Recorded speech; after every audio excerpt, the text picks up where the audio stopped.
Hi everyone, I am here once again with the one and only Aliza Efron because I have to do a follow-up interview with you because you're just that awesome. Because Yeah. you're just that awesome. Because it's really Aw, aw. reason you ask really interesting questions. Aw. Well, That people think that's why. well, I guess we should get to it then. Just Yeah. jump right into the first question. At what age did you start playing music? So the first time I started playing music, I was like 6 or 7. Um, I started taking piano lessons when I was 7, I'm pretty sure. And I probably tried playing the piano before that when I was like 6. We didn't have a piano at home, but I remember I guess this is when it happened. My dad, one of the things he used to do was teach music, and I was able to play piano when I was a little kid, and I remember figuring out a song before I ever got any formal training. So I did try a few times, and when I was 7, I started formal training Hmm. in classical music. If someone doesn't know, so that was the beginning. Hmm. So your dad is a musician. Yeah, Wow. Are both your parents musicians? no, Oh, my dad. wow. And is he what do you think of his musical abilities? I think he's very capable. Uh, I feel like, well, that's also his personality. I feel like he's not as open to many musical genres and many things that are possible to do with music. I mean, he has. I mean, he's a little bit older now, and he hasn't played in a while, and he had a stroke, so he probably doesn't anymore. But he had perfect pitch his whole life, so he's very capable on a lot of instruments. And I don't think I heard something he composed, Hmm. but How long uh, ago did he have the stroke? like 5 years ago. Oh wow. Were He you did in tell both? me, like, What? I always knew that he had perfect pitch. And a couple of years ago, every once in a while, we talk music with him, and I would show him music that I listened to, or he would show me something, and he did say that, oh, I can't hear so well anymore, and it does happen with Mm. perfect. But now he like hears half a step. Uh,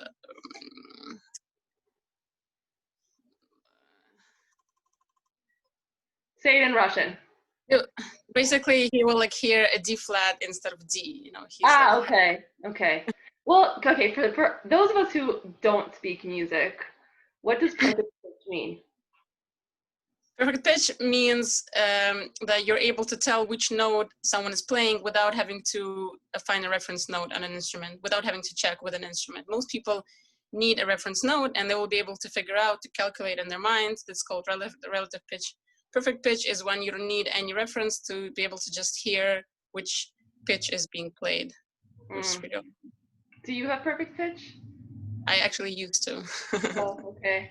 So I am able to say what my father is saying right now.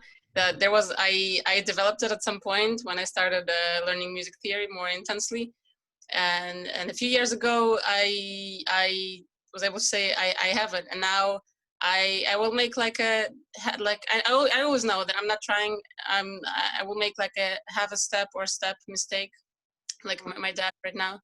But I'm mostly, when I play, I use my relative pitch right now. So I use a reference note, and I calculate in my mind. So Wow. Pretty cool.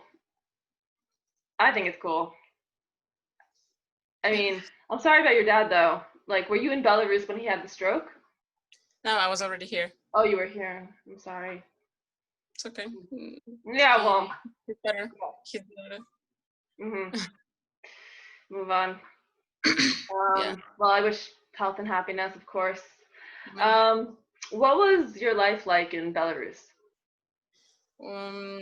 Uh, I mean, when I lived in Belarus, I came here right after high school, so I remember high school and elementary school, middle school very well.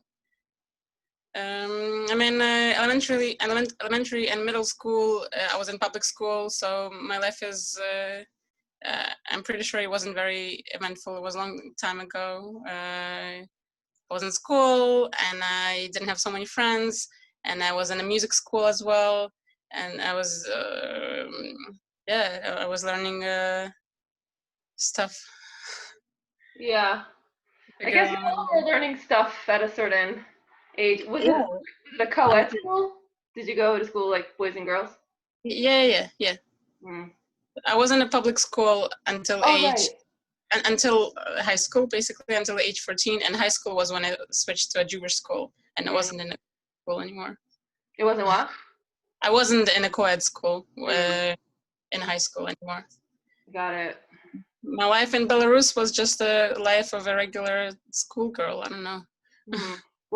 Can you walk me through a day, like an average day in Belarus as a teenage girl?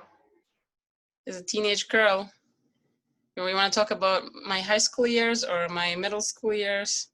Let's do your high school years, like 16. Like, what was your as a day in a Belarusian teenager? What is life like for someone like that?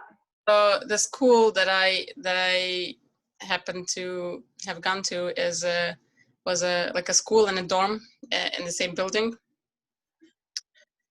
because it was like that kind of school. Kids from different towns and cities came to study in it. So I happened to I didn't have such a school in my city, so I had to dorm. So I dormed with two other girls, and I was sharing a room with two other girls at that time. And I would wake up. It was a Jewish religious school already at that time of my life. We would pray. We would have breakfast. We would go to classes, which are in the same building as the dorm was. And yeah, we would learn some Jewish stuff, non-Jewish stuff. I was.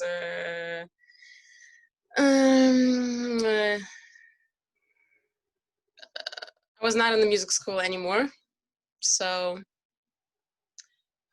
I mean, Why weren't you in the music school anymore?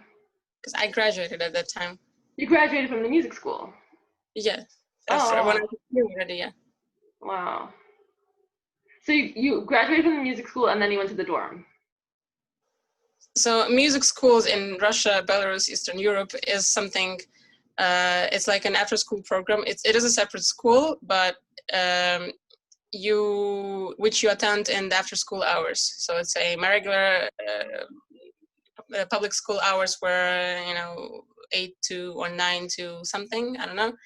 And music school, I would attend classes in music school at like, I don't know, 4 p.m., 5 p.m. Mm-hmm. So it is a program that I didn't have to, I was in both at the same time. I didn't have to graduate one to move into the other.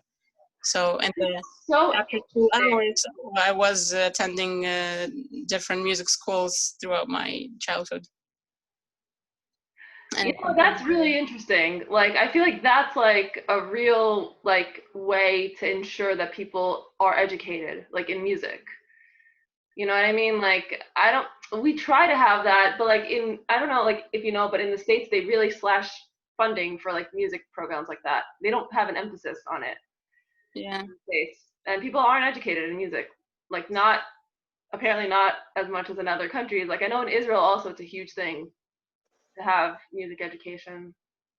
Yeah, it was pretty cool. I don't believe you had an option of what to study. I mean, obviously you could choose an instrument, but I believe you could only go with classical music. Mm-hmm. Classical music is like what you start with, and if you wanted to do jazz or something, you would probably have to graduate in music school and start a conservatory. So yeah, it was cool. I wish I would still be doing something like that right now. Obviously, just not with classical music, but it was obviously a good experience. And Well, FYI, you can do it, especially if you stay in New York. It's very much an option. Like, I'm just saying.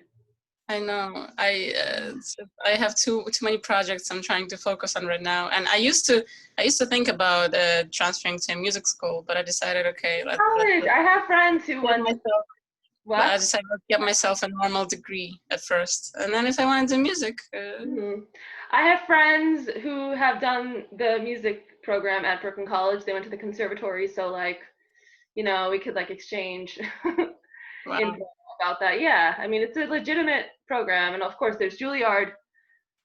Well, I would have to practice for about like 10 years longer than I did to be able to do Juilliard right now. I wish, but Yeah. Well, good luck either way. And then anyway, you're doing really cool things like music things as it is. So thank you. I need to be learning more theory, but I still, I mean, I believe that I will get to it as soon as I will have a little bit more time. yeah.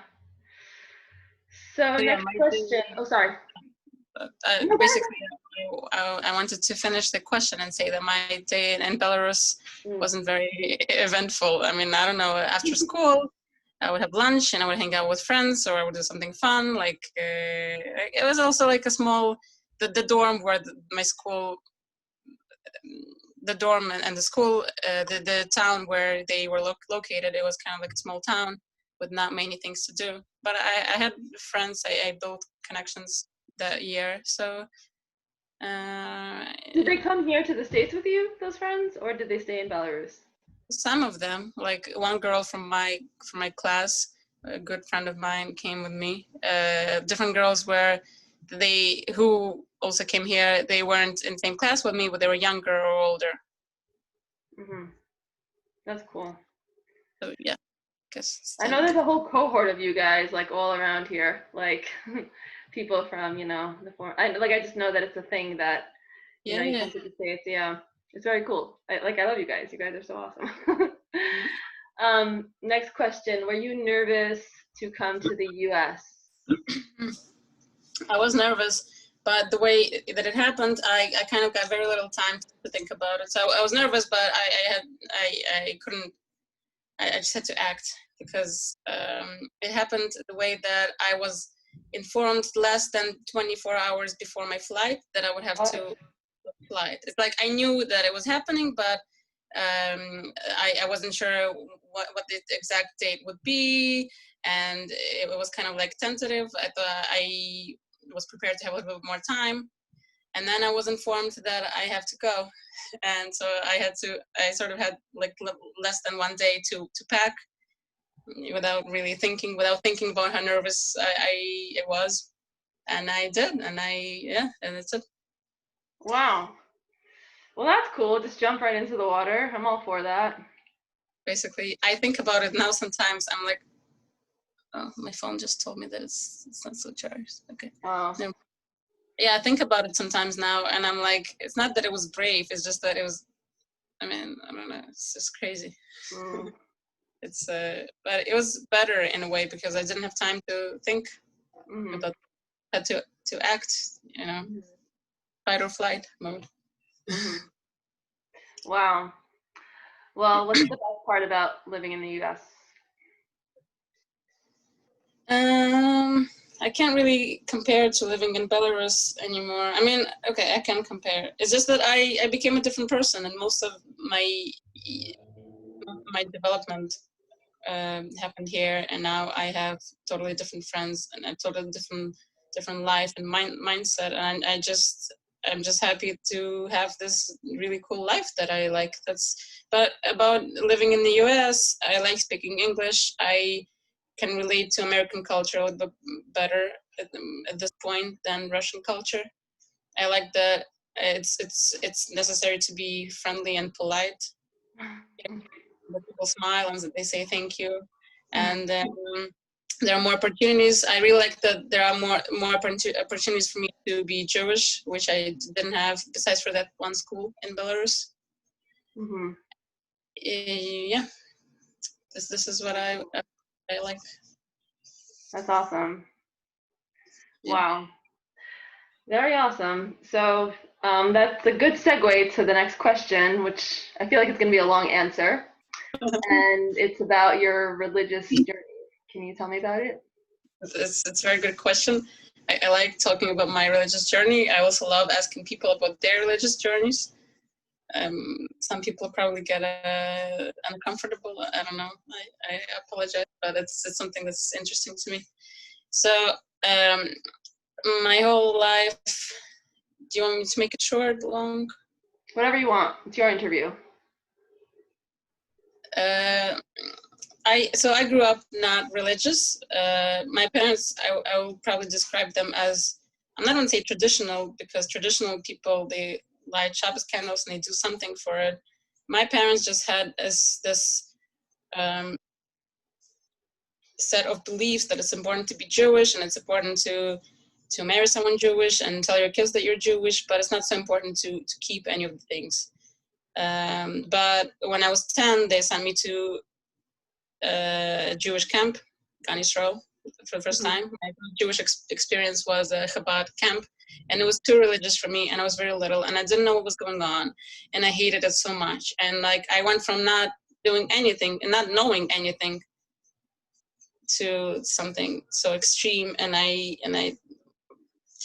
but now, maybe partially because of that, I relate with Chabad culture a lot of Chabad things better than the Litvish culture, which I spent many more years in. I will tell you later. So, and a few years after that, when I was 14, and between 10 and 14, I was coming to a different Jewish camp, and I got to know, and I got to learn about Judaism more and meet people, and I really liked learning. I felt bad that I wasn't doing anything, and I wanted to join the school that was kind of connected with the camp and start learning more about things and keeping stuff, which I did when I was 14. I joined the school, this dorm/school that I told you about earlier, and I was keeping basically everything because. What made you decide? Like, how did you decide? How did you make the switch? Like, you just like the people, or like what was it about it that made you want to? I knew the people in the school, and at that time, I wasn't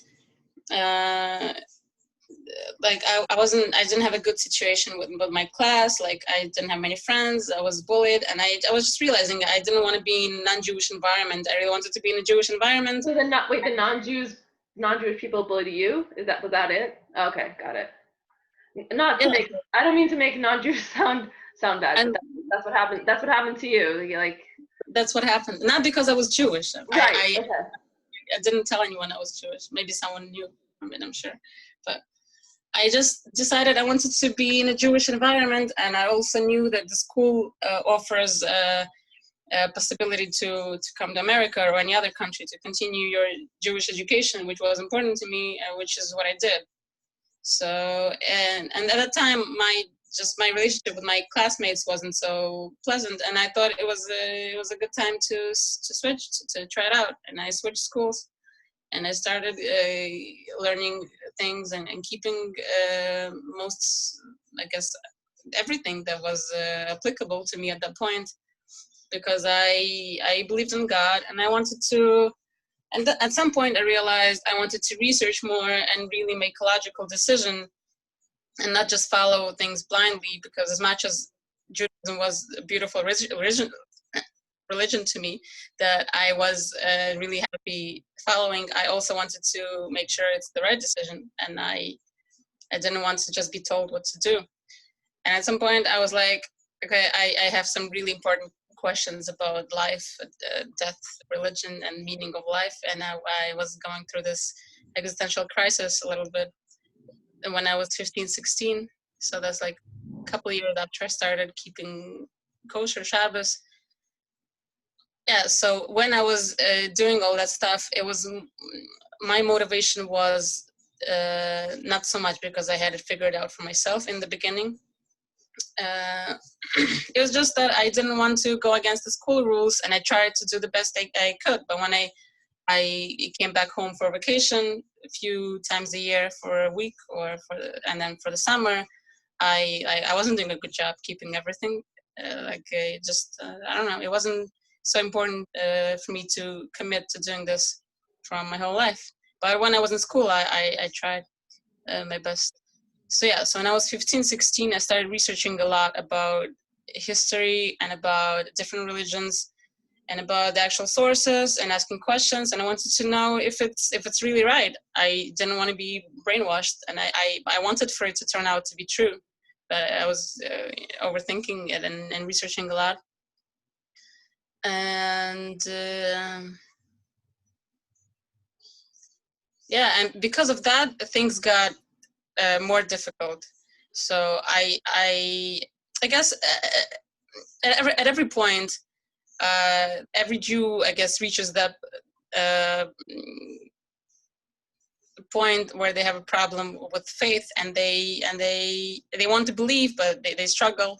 And I'm not saying that I stopped keeping everything, but I started considering. I was like more skeptical about things from age 17 until, I don't know, 21. Like I tried my best, but it wasn't.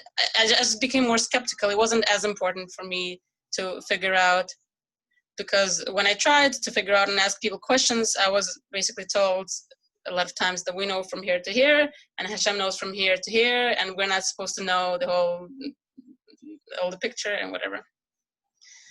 And I came to America, and I was in an environment where I wanted to, that was the year that I started going to seminary, and I was looking forward to learn more and to be in a Jewish environment, make a lot more Jewish friends. And I was living by a family, by a very special, very religious family. Mm-hmm. As a college seminary student. But I was in an environment that was, which was not very enjoyable for me to keep Shabbos. Mm-hmm. And Why not?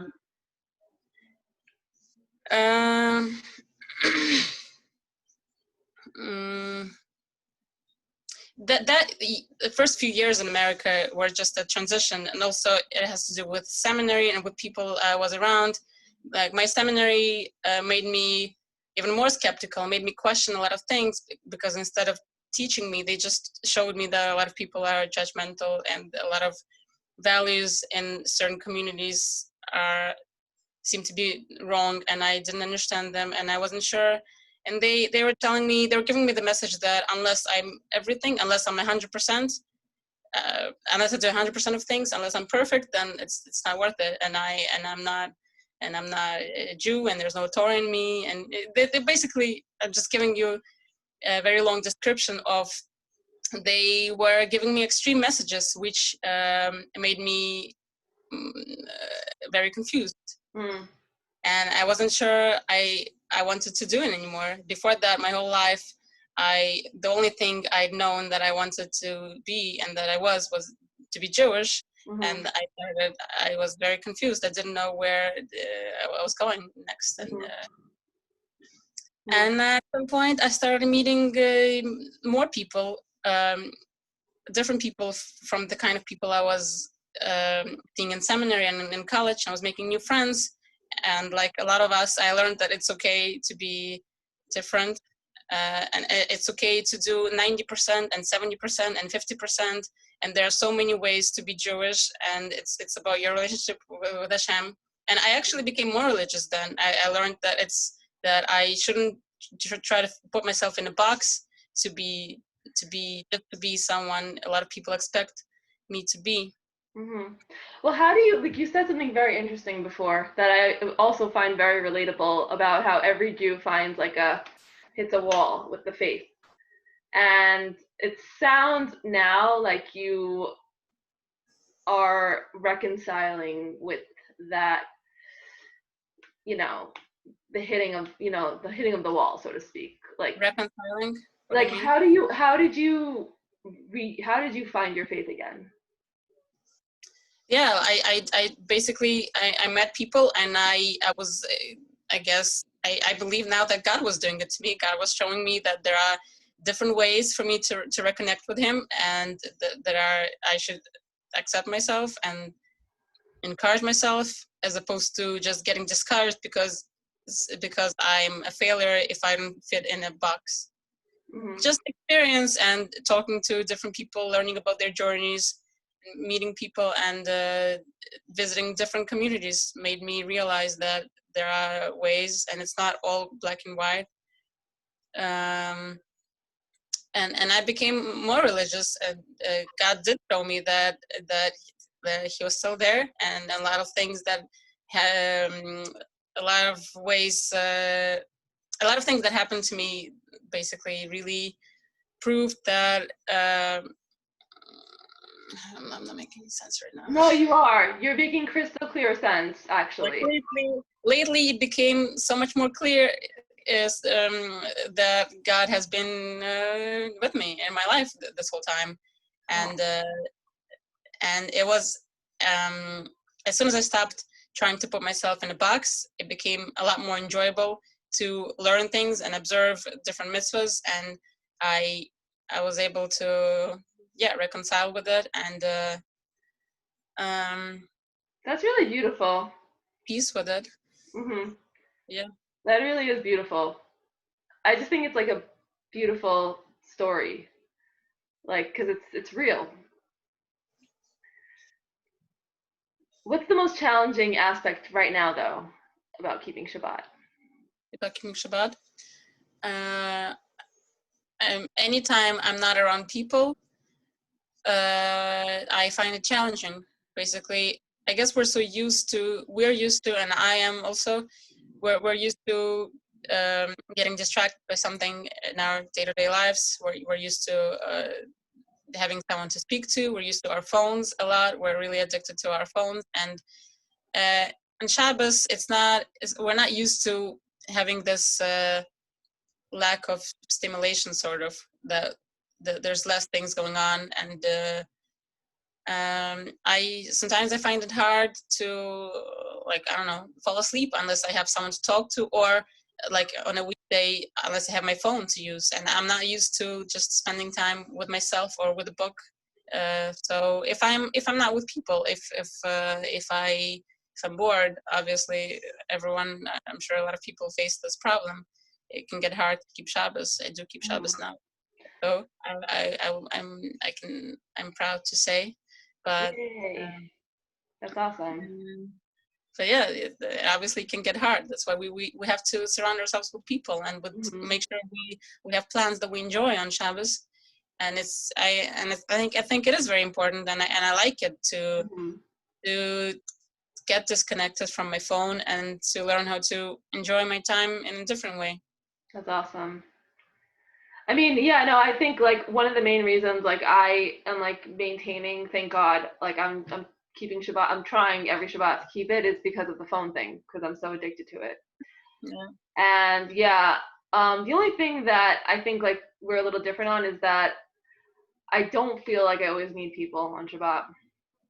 Honestly, it's not because I love people. I love making like deep connections, but sometimes it really is good to just, like, you know what I mean? For me, like, at first I really thought, I was like, oh, I can't. I need people, and like need to have like, real conversations and blah blah blah. But I think sometimes it's nice to even have like a Shabbos from the Shabbos, so to speak. I don't know if that made sense. But. So like, you ever spend Shabbos completely alone or with one friend? What does it mean that I know. I mean, one time I did just spend it with one friend, and it was amazing. And one time, like, sometimes I just do it alone, but not completely alone. No, there was one Shabbos I just spent me and my cousin's cats. And honestly, it wasn't so bad. Like, I was afraid of it at first, and I even expressed it to people. I was like, guys, I'm gonna be with the cats, and la la la, and they were calling me a cat lady, and I'm like, it's awesome to be with cats. It's really not so bad. I mean, I wasn't alone, I was with the cats. For me personally, it's not that it's about people, it's just I don't want to be using my phone, and if I get lonely, I will be more likely to start thinking about grabbing my phone. No, that's legitimate. I mean, that's, hey, I hear that. 1-2 friends is perfect. It doesn't have to be like 20 people. Just 1-2 people you're close with is enough, and it's all I need. Yeah. All right, on to the personality trait question. Oh, yeah? Do you feel that religiously inclined people are more agreeable? So it depends. Like, I feel more comfortable with the world religion and with religious people right now, because I'm like, I found my balance between the two worlds, after this whole story that happened to me that I was just telling you about. But like a few years ago, I would say it's just that I used to be around different kind of religious people. They were obviously very religious, but they wanted to do everything specifically in one way. And someone who's a religious person can sometimes be pretty close-minded. So basically, it depends. There are different religious people. There are different values in different communities. Some people prefer to be close-minded and not open to new ideas and not open to things being done differently. And I do give them credit for that, because that's how Jewish tradition is being continued. And they have a lot of strength to keep doing things the way they do, and teaching their children to do the same. So they might not be so agreeable because they're more conservative in this regard. And there are other religious people who are more open-minded and have more tolerance to new ideas, which is who I happen to like more right now. And they are more agreeable. So I would say it doesn't only depend on the religion, religious views. Interesting. Very interesting. I like that.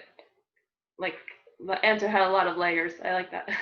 Yeah, sorry, I just totally made it complicated, basically. Oh, I think it's great. I thought it was like a simple answer. For me, it's simple. For me, the way I see it, it's like, yeah, no, of course they're more agreeable. Like, I I haven't really found, like, most atheists I know are pretty disagreeable, honestly. That's just how I see it. Um, that's just something I noticed. Also, I also didn't grow up religious, and like I haven't really been around like non-agreeable religious people that much. Like, it wasn't like I had a rabbi overbearing me, or like, a teacher who was, showing me that things are black and white. So that's just You what weren't shown that? what? You weren't shown that? No, not at all. Not at Obviously, all. you're Hmm? very lucky. You're very lucky, and this is how Judaism should be. And Hmm. people do get such education and such they yeah Hmm. Yeah. that should be. I I happen to have had teachers who were telling me things are black and white, Hmm. and I felt like they weren't so agreeable. Yeah, no, that's interesting. Like, for me, it wasn't like that at all. I mean, I had like disagreeable people in my life, but they weren't religious. Yeah, it doesn't. It's not. It can. It's possible that it has something to do with the kind of community you're from, Hmm. or if we don't talk about religion, just it's about personality. It's not. Right. But There are something I different. very much noticed though with the atheist, like especially the atheists who are like outspoken atheists, is that they're quite disagreeable. That's something Yeah, I if you what? try to speak to them about religion, yeah, someone who's an atheist, they probably did a lot of thinking. They're very firm in their beliefs, and Yeah. they're probably very But disagreeable. I don't think there is such a thing as I'm sure there are plenty of agreeable atheists, that I just don't know. It's something I've noticed. Mm. So Are they disagreeable when you talk to them about religion, or about everything else as well? no, not just religion. Not just religion. It's like they're very opinionated about a lot. Like how could you say that like anything is anything? Nothing is nothing. Like it's just it could be the most obscure thing. So I feel like yeah, it could also be about politics that they have like strong-minded opinions. I feel like it's maybe atheists are people who happen to have strong opinions, Hmm. and very opinionated people usually have more than one opinion. So they also have strong opinions in politics and something else, and they just Right. happen to be disagreeable in everything. Hmm. Maybe that's the case. Yeah. Well, I know like this someone I don't know if she really calls herself an atheist, but definitely agnostic, not really a believer. She's actually younger and she's actually pretty agreeable for an atheist. Like she's like pretty, I don't know. Just interesting to think about people, their personality traits. I, I'm sure you know I love thinking about people and their personality traits. Yeah. So do you feel uplifted by the Jewish religion? Yeah, and that's why I observe it. I feel uplifted. I enjoy most aspects of it. I enjoy even things I don't understand, like some laws about kashrus or Shabbos. I enjoy remembering that I do it because God wants me to remember Him a few times a day, or hopefully more. But whenever it happens, I enjoy. That's To awesome. enjoy some traditional aspects of it also. I think it's also a great way to be mindful, because mindfulness is super important. And for me, it's a way to incorporate tradition into something that's very modern. Like mindfulness is essential, like in the way that in everything that you do, like the tasks that you do every day. And when you like think about kosher, like what am I going to eat? Like you're being mindful of that. And when you think about Shabbat, like you're mindful to not use your phone, or you're mindful to not turn on the light. So it's a way to connect to, I mean, it's definitely a way to connect to God, but it's also a way to connect like in here. I think it's a really interesting thought. I never thought about that to do with mindfulness, that you're being mindful what you're going to eat. I never thought about this. It happens to be interesting. But what I thought about is that Shabbat helps to be mindful, because if not for Shabbat, we wouldn't have another day that we would put away our phones, and we would, like, it requires a lot of mindfulness to not spend so much time on our phones, and to just reflect on our day or our week, and have conversations with people. And I was going to say For this. me, honestly, it was also like for work, honestly, because people knew I was like Sabbath observant. And I would say it like that because I was with people who weren't Jewish, and just have to explain that I have to be home by a certain time because of sunset. And it made me think like, okay, I'm representing Judaism, so like, how do I make people understand like, just what being a Jew means to me, like, because not everyone is Jewish, and how do I make them see, and not necessarily like, of course, not wanting to convert them, but like, this is me. I'm like a part of the world, but I'm not like, I'm still keeping my own faith. So yeah. Yeah. So how are you saying this? Is this an example of how it relates to mindfulness? Yeah, I think like mindful of like your relationship to the outside world. Yeah. Yes. Yeah. And also a lot of things we have to do in Judaism are like certain traditions or halachas. It's like the only reason the only reason we're doing them is to help us be mindful. If it's like a little silly thing as lighting candles, or like, I don't know, making kiddush on Shabbos, or I don't know. Like one might argue that it's not so important. On the other hand, this is the guide that God gave us. Oh, this is how you should be mindful about your Shabbat today. These are some rituals you have to do to help you stay mindful. Because if not, we could easily skip them. But then it's like, does it feel like Shabbat if you skip this element that requires you to be mindful? So this is what I think about it. Like, we have these rituals for a reason. For sure. Wow. Very nice. Thanks so much for sharing. I will now give you the opportunity to give a final thought or a personal shout out or anything really. Last word. I honestly thought these were very interesting questions, and I was able to like share a little essay on and an answer to each of them. I thought they're really interesting and thought-provoking, and we had this little philosophical conversation. And I love talking about religion and life journey, mine and or not mine in general. So this was a very interesting conversation, and a good job on thinking about the questions. Aw, thanks, Aliza. Thanks for agreeing to a follow-up interview. This was a lot of fun. Maybe this one was even better than the last one. I had a feeling about that one. I'm like, I gotta get more out of you. You're just, I mean, we spoke about your music, but it's like, no, there's more. I just need to dig deeper. Before I forget, one more thing. My heart goes out to the people of Belarus, and I just want to give my thoughts and prayers to the situation, and I hope that your family is safe, and I wish them continued safety and all the best. Really, I hope that they, stop whatever violence they're imposing on the people and just, be safe. Just wishing you health and safety to your family. Why did you freeze? Hello. Okay, hi, we're back.